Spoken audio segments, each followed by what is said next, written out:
बिहार के मुख्यमंत्री नीतीश कुमार ने 3 दिनों तक बड़ी बैठक की।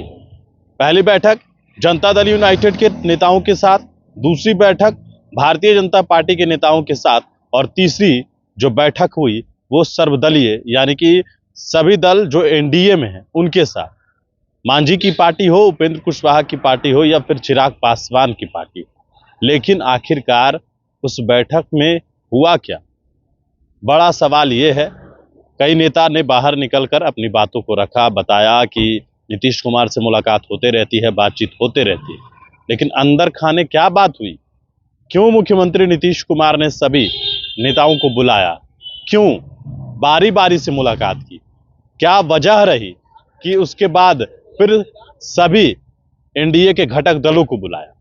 दरअसल बात यह है कि मुख्यमंत्री नीतीश कुमार 15 सालों तक बिहार में शासन कर रहे हैं। 17 साल हो गए मुख्यमंत्री नीतीश कुमार के, और इस 17 सालों में मुख्यमंत्री नीतीश कुमार का चुनावी एजेंडा क्या होगा, इस एजेंडे को लेकर बेहद मंथन और बेहद गहन चिंतन इस बैठक में किया गया।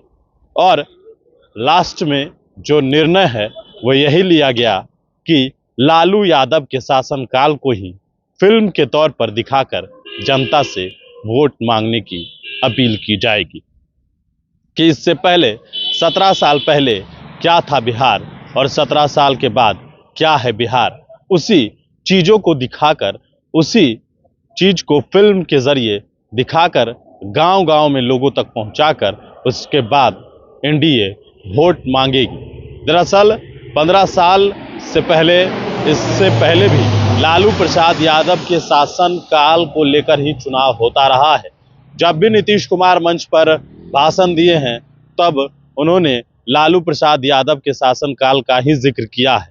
और अब 15 साल के बाद फिर वही उसी एजेंडे के तहत बिहार में 2025 विधानसभा चुनाव की तैयारी जो है वो की जाएगी।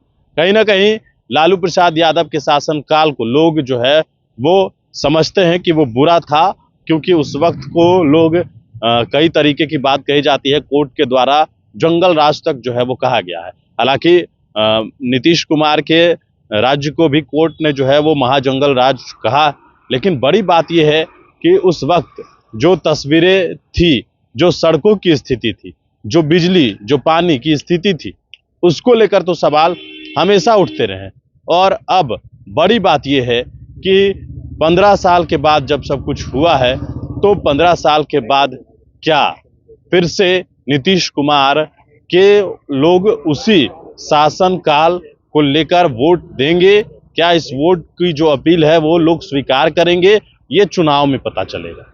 लेकिन नीतीश कुमार की 3 दिनों की गहन मंथन के बाद यह तय हो गया है कि नीतीश कुमार के चुनाव के एजेंडे क्या होंगे मुख्य तौर पर। तो सीधी जो खबर थी अंदर खाने वो हम आप तक पहुंचा रहे थे। गणेश फाउंडेशन के साथ नमस्कार।